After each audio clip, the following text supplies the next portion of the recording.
All right, in today's video, we are going to talk about Facebook advertising for small businesses in 2024, 2025, and beyond. For those of you who don't know me, my name is Michael Tandridge. I built a 7-figure marketing agency, and now I'm buying businesses and scaling them with those marketing strategies. I'm also giving those strategies away for free here on my YouTube channel and through my weekly newsletter called The Midweek Marketer. If you'd like to sign up for that, click the link in the description below. All right, now here's the deal. Before I dive into this, a lot of other Facebook ad videos on YouTube will kind of give you a macro, high level, this is kind of what you need to do with your Facebook ads for your small business. And I'm not gonna do that in this video. I'm gonna break down the exact campaign structure that I utilize across my businesses and my clients to help them scale. And you're gonna have basically the entire blueprint. And through my marketing agency, we have run ad campaigns into the multi-6 figures for clients and generated multi-7 figures across all of our clients. So we have a lot of experience when it comes to running Facebook and Instagram ads. All right, that being said, let's dive into it. Facebook used to do a lot of interest targeting. So what that means is, let's say you're trying to target guys that are between the ages of 35 and 45 and are interested in NASCAR, and you're trying to sell your t-shirts with NASCAR cars on them. It used to be super easy to be able to just set up that interest targeting and be shown in front of those exact people. However, Facebook has, unfortunately, in my opinion, changed that and have pushed it more towards having a broad outreach, basing it on the algorithm, basing it off of data because they think they can find better people for you, and are basing it heavily on your ad content creative. So now, instead of being able to target NASCAR fans via the interest, what you have to do is you have to be super explicit in your ad content creative and run the best ads possible and saying things like, hey guys, if you're looking to purchase a NASCAR shirt for the next upcoming race, click here. You have to be super specific in your ad campaigns. So, like I said, they've gone away with the interest targeting. So, interest, they don't have that really anymore. The second thing with running Facebook ads for your small business is the data points. You want to get as much data back to Facebook as possible. And that can be done in a couple different ways. The first way is giving an email list of everyone that's purchased from you to Facebook and creating a lookalike audience. This gives them some data points, and you should test this, but really the lookalike audience kind of is okay now. The big thing is you want to be able to get them conversion data. So what that means is you want to be able to, every time that someone purchases on your website, send data back to Facebook saying, hey, this was the person that came off of your ad, went to our website, purchased something, send that data back to Facebook. Now, I'm gonna get a little techie here, but Apple iOS came out a little while ago and made it so they gave people the option to prevent that tracking. So there are people that go from a Facebook ad to your website and purchase, and you're not allowed to give that data back. However, there's ways to work around that. There's an application called Triple Whale that you can purchase, hook it into your Facebook ads, hook it into your website, and it puts a pixel on everything and it tracks that person and gives that data back to Facebook. I'll put a link in the description below for those of you who are interested in looking into it. It really works well for people that are running e-commerce type brands. Triple Whale also gives you super accurate information, and Facebook can get a little janky with their information that they're giving you on the conversions that they have. But it's super important to get that data back to Facebook because then they can find other people that are similar to the people that have purchased from you. Okay, let's talk about campaign structure. Campaign structure. Okay, typically the way you set up a campaign structure is you have your campaign and then you have ad sets. Ad set, ad set. Okay, and as a small business owner, you have this broken out. And then you have, underneath each ad set, you have ads. So there's an ad, there's another ad. Okay, great. So all the ads are in. So you have a campaign, ad sets, and then ads. Depending on what your budget is, you can have one campaign with 2 to 4 ad sets in it. And then underneath each one, you have 4 to 6 ads that you're testing. The more budget you have, the higher you can go on that. The less budget, you go lower.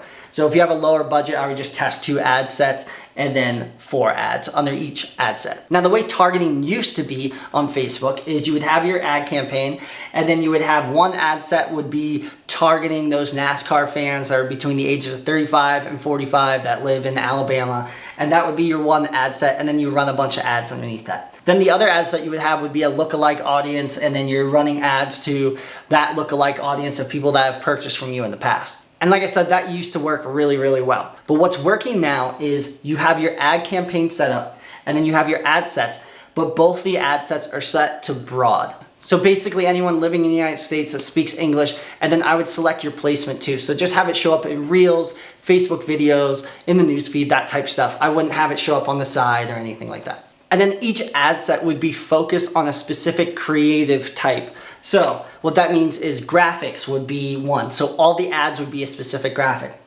The other ad set would be UGC content, so user-generated content or testimonial videos.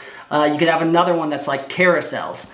So just carousels are running there. So the point is you're not testing interest now. You're not testing target markets. You're testing ad creatives and figuring out which ad creative type works the best. Okay, the next thing is your content creative, so your ad content. I kind of already touched on this, but I would break down each ad set into different content types. So for example, let's say this one is UGC, so that's user-generated content and testimonial videos.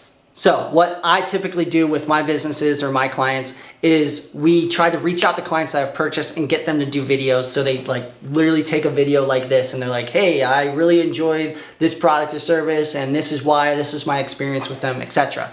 And those turn out okay, but mainly they're hard to work with because people aren't used to talking to a camera. So what I'd like to do is I like to go to Upwork or Fiverr and find people on there that fit my target demographic, that look like my target demographic, or they're in the same age, all that kind of stuff, and reach out to them, give them a script, and have them do the recording. They're professional, they've talked in front of cameras before, they know what they need to do. I get a couple different variations of those and test them as ads. The next thing I'll do is I'll go and test different graphics in this one, and then I'll test different carousels in this one. And I'll give you 2 hacks to getting the best ad content possible for your small business. The first one is going to a website called Facebook Ad Library. You can find it on Google. It's provided by Facebook, but you can go on there and research your competitors. You can research top brands like Dr. Squatch or Coca-Cola or whatever, and find the ads that they are running. The reason I really like to do this is top brands like Dr. Squatch have spent hundreds of thousands of dollars testing ads to find the best ad content creative that works for them.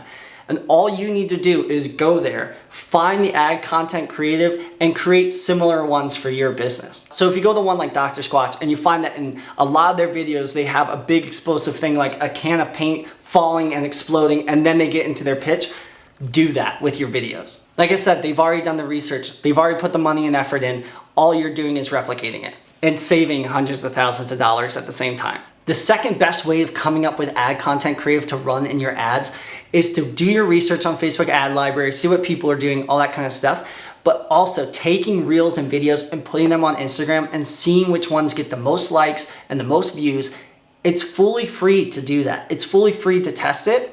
And then you take the top ones and run those as ads. Okay, and the fifth thing with running Facebook ads for a small business is testing. So once you turn on your ad campaign and you're doing UGC content and graphic content and carousels, you want to go through and give it some time. You want to get out of that learning phase. So you want to spend a little bit more money at the beginning to get it out of that learning phase. It gets out of that learning phase by getting a bunch of conversions.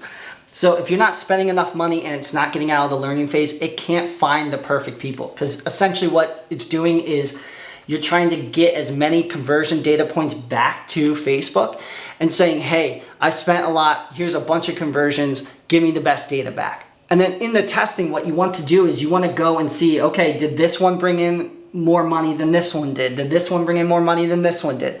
And you want to find the ones that are converting the best.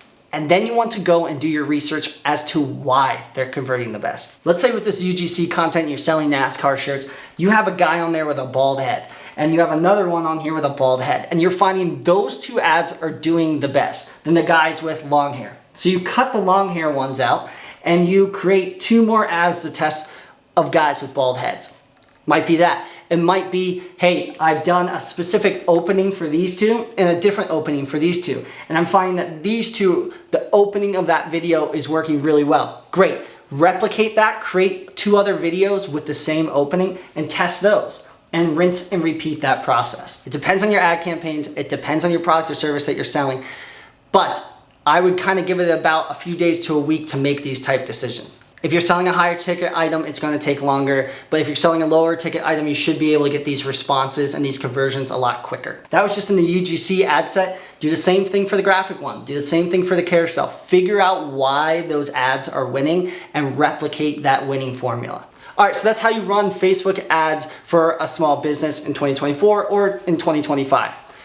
If you'd like to sign up for the Midweek Marketer completely for free and get the exact marketing strategies that I'm using with my business and my clients' businesses, click the link in the description below. Thanks for taking the time to watch the video. You can watch the last one here, or I will see you in the next one.